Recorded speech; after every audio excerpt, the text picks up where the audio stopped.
नमस्कार मित्रों, मैं हूँ अवधेश कुमार।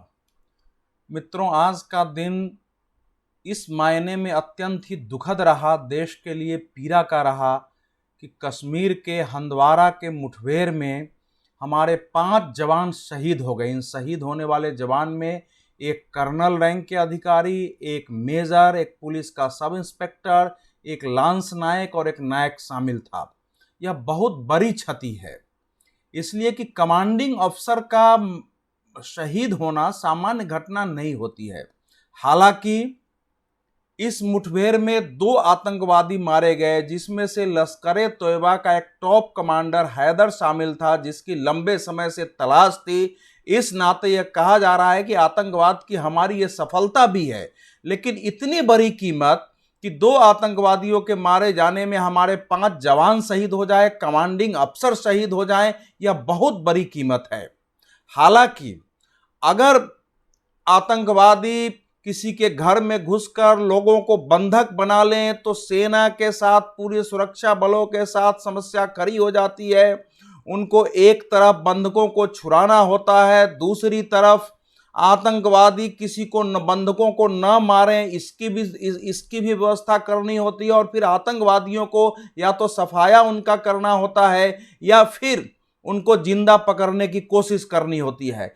तो इन तीनों चुनौतियों के बीच संतुलन बनाना आसान नहीं होता है।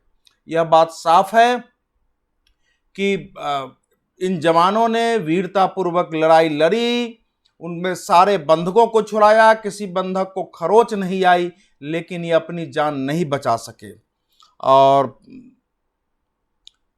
जिस तरह जो घटना की सूचनाएं आ रही हैं कि 1 अप्रैल को यह पता चला था कि उस क्षेत्र में 4 आतंकवादी कहीं छिपे हुए हैं, और उसके बाद जैसा जनरल ऑपरेटिंग प्रोसीजर है उसके आधार पर ऑपरेशन शुरू हुआ।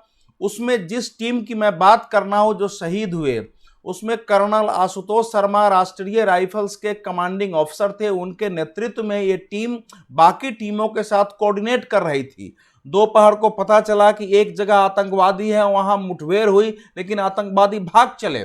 फिर 3 बजे इनको जानकारी मिली कि ये घर में छिपे हुए हैं। फिर वहां ये लोग पहुंचे। अब अंदर क्या हुआ वो जब तक कोई चश्मदीद नहीं बताए तब तक हम और आप उसके बारे में निश्चयात्मक रूप से नहीं कह सकते हैं कि क्या हुआ। लेकिन इतना साफ है कि इन लोगों ने अपनी जान देकर बंधकों को बचाया। इन लोगों को कहा जा रहा है कि जब बंधकों को बचाया जरूर, लेकिन उसको बंधकों को निकालते समय आतंकवादियों ने जो गोलीबारी की उसके शिकार सभी हो गए। तो साफ है कि गोली लगने के बावजूद उसमें से जिनकी भी सांसें चल रही थी, जब तक उनकी जान में जान थी, वो आतंकवादियों को वहां घेरे रहे, उनसे मुठभेड़ करते रहे, उनको निकल देने जाने में सफल नहीं हुए, भले वो अपनी जान दे दी। इसी से ऐसे जाबाजों के साथ, ऐसे वीरों के सामने पूरे देश का सिर झुक जाता है। इन जवानों ने यह बता दिया है कि भले वो अपनी जान दे दें, लेकिन हमारी रक्षा जरूर करेंगे। लेकिन सवाल यह है कि इस घटना में क्या यही होना आवश्यक था? क्या इन 5 का जान जाना जरूरी हो गया था, या इनको बचाया जा सकता था? मेरा उत्तर यह है कि इनको बचाया जा सकता था। देखिए, इसको पहले तो यह समझने की जरूरत है कि कमांडिंग ऑफिसर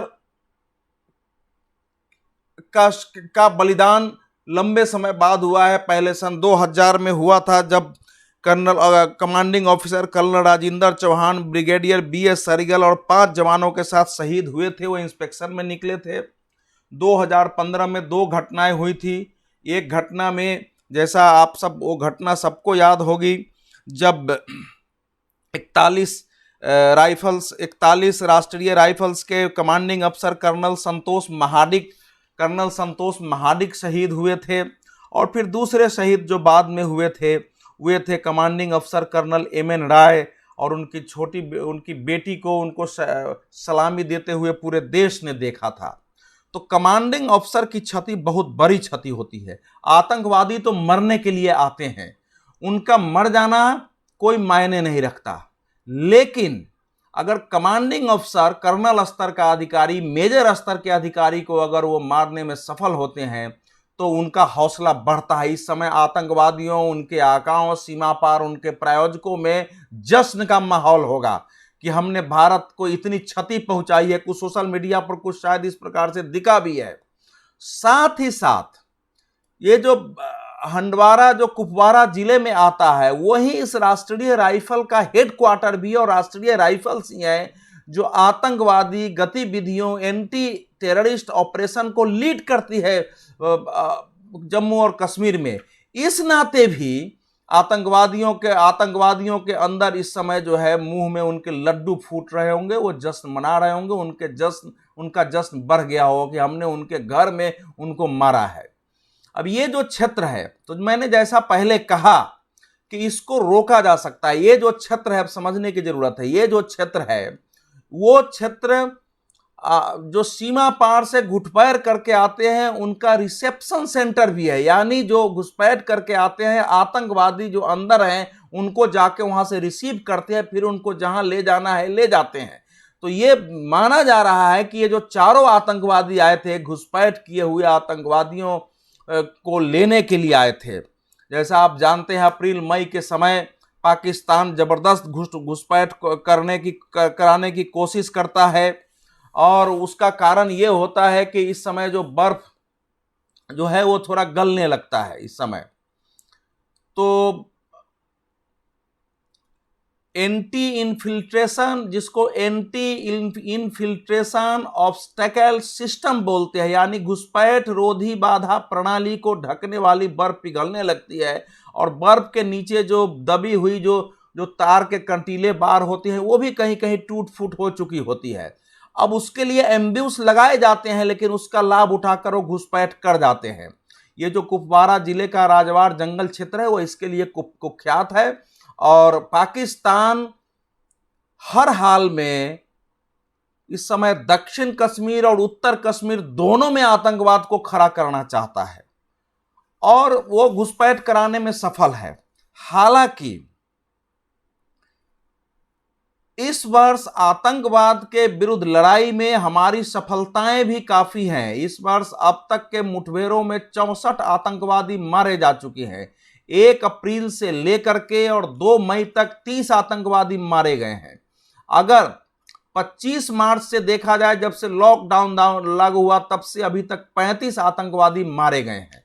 तो इसका मतलब यह है कि हमारी जो सेना है, सुरक्षा बल है, पूरा सेना पुलिस सब मिलके उन्होंने आतंकवादियों के नेटवर्क को काफी कमजोर किया है। उनके ओवरग्राउंड वर्किंग पर भी दबाव है।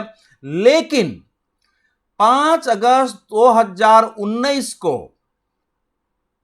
अनुच्छेद 370 हटाए जाने के पहले और बाद में सुरक्षा के जो व्यापक और ऐतिहासिक और साहसिक कदम उठाए गए थे, उनका जो असर था आतंकवाद पर, जिस ढंग से आतंकवाद पूरी तरह रुक गया था, कश्मीर में शांति पैदा हो गई थी, उसमें कमी आई है, ये मानना पड़ेगा। अब जो लोग सरकार पर दबाव डाल रहे थे कि मोबाइल वहां फ्री हो जाना चाहिए, मोबाइल चालू हो जाना चाहिए, नेट पूरी तरह चालू होना चाहिए, फुल स्पीड में होना चाहिए, किसी प्रकार के कम्युनिकेशन पर कोई दबाव नहीं होना चाहिए, सारे जगह से 144 हट जाना चाहिए, सारे रास्ते चालू होने चाहिए, ये लड़ाई लड़ने वाले कौन थे? जो लोग सुप्रीम कोर्ट गए, अब ये दोबारा नहीं जाएंगे सुप्रीम कोर्ट में ये कहने कि अब चूंकि इनका लाभ आतंकवादी उठा रहे हैं, आतंकवादियों की घुसपैठ बढ़ गई है और हमारे सुरक्षा बलों को मुठभेड़ करना पड़ रहा है, उसमें शहीद होना पड़ रहा है, इसलिए अब हम कुछ बंदिशें लागू करने का निर्देश दिया जाए। नहीं करने वाले हैं, क्योंकि ये जो तत्व हैं वो हमेशा अलगाववादियों को, कश्मीर के कुछ परंपरागत भ्रष्ट, बेईमान, पतित और दूरदर्शी नेताओं के समर्थक रहे हैं। इनसे इनको लाभ मिलता रहा है। मानवाधिकारों के नाम पर ये आतंकवादियों के समर्थन तक चले जाते रहे हैं, कश्मीर को आजादी तक की बात करते रहे हैं। ऐसे लोग आपके लिए नहीं आ सकते हैं कहने। तो मेरा अपना हमेशा से मानना था कि सरकार ने जिस ढंग से बंदिशें लागू की वहां तक ठीक था, लेकिन जितनी तेजी में बंदिशें वहां हटाई गई वो जरूरी नहीं था। सरकार को दबाव से परे रहकर अप्रभावित हुए, आलोचनाओं से अप्रभावित हुए जम्मू कश्मीर को देखना चाहिए था कि बरसों से जारी आतंकवाद, अलगाववाद का अंत कैसे करना है और इसलिए बंदिशें लागू रहनी चाहिए थी। आज अगर वो बंदिशें लागू होती, पहले की तरह सब चीजें होती, तो आतंकवादी इतने सफल नहीं होते। हम आतंकवादियों को मारने में जरूर सफल हुए हैं, लेकिन यह भी मत भूलिए कि हाल के दो बड़े, एक आज के मुठभेड़ और एक पहले का मुठभेड़ जो 26 अप्रैल का हुआ था, कुल मिलाकर दो बड़े मुठभेड़ों में हम 10 जवानों को खो चुके हैं। अब प्रधानमंत्री ने कहा है कि इनका बलिदान व्यर्थ नहीं जाएगा। भारत ने दो बड़ी कार्रवाई करके दुनिया को चौंकाया था, बता दिया था कि अब आतंकवाद के विरुद्ध संघर्ष करने के लिए भारत खड़ा हो गया है। पहले का भारत नहीं है कि आप हमारे यहां आतंकवाद प्रायोजित करते रहेंगे और हम अपने अंदर ही उसका प्रबंधन करेंगे। भारत ने 2016 सितंबर में घुस करके सर्जिकल स्ट्राइक की थी। फिर आपको मालूम है कि फरवरी में, जब 14 फरवरी को जब हमारे यहां 45 सीआरपीएफ के जवानों की शहादत हुई, फिर उसके प्रतिशोध में भारत ने उसके 12 दिनों बाद बालाकोट से लेकर के और मुजफ्फराबाद के आसपास 3 जगह वायुयानों के साथ हवाई बमबारी करके और वहां आतंकवादी केंद्रों को ध्वस्त किया था, आतंकवादियों को मारा था।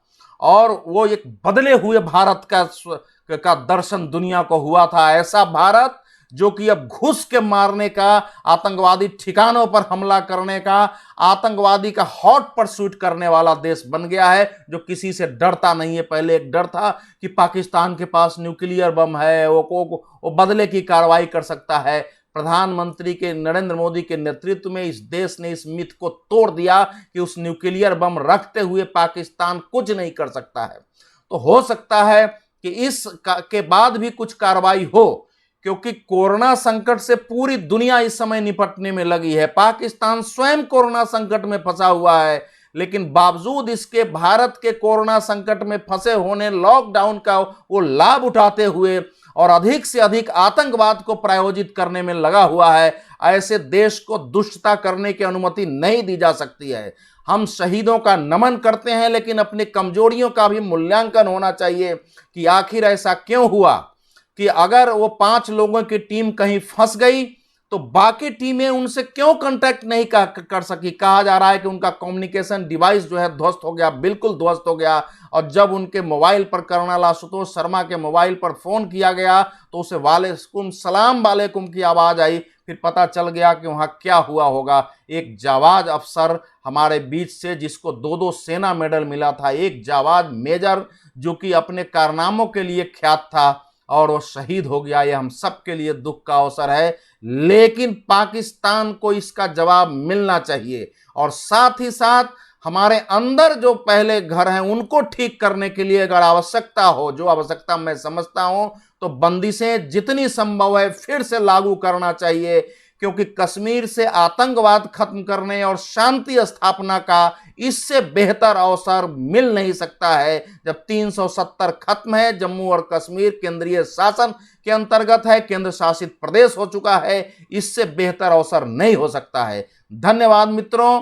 मैं फिर आग्रह करता हूं कि अगर मेरे इस YouTube चैनल के कंटेंट, मेरे विचार आपको सही लगते हैं, आप हमारे साथ संवाद करना चाहते हैं, तो आप इसको सब्सक्राइब जरूर करिए। ज़्यादा से ज़्यादा मित्रों के साथ सब्सक्राइब करिए, क्योंकि मैं आपके कहने के अनुसार कि लगातार कुछ वीडियो लाइए, थोड़ा छोटा वीडियो करिए, ये सारे सुझाव को मानते हुए मैं काम कर रहा हूँ, वीडियो ला रहा हूँ, लेकिन उस अनुपात में सब्सक्राइबर नहीं बढ़ रहे हैं। अभी आपकी जिम्मेवारी है कि सब्सक्राइबर बढ़े।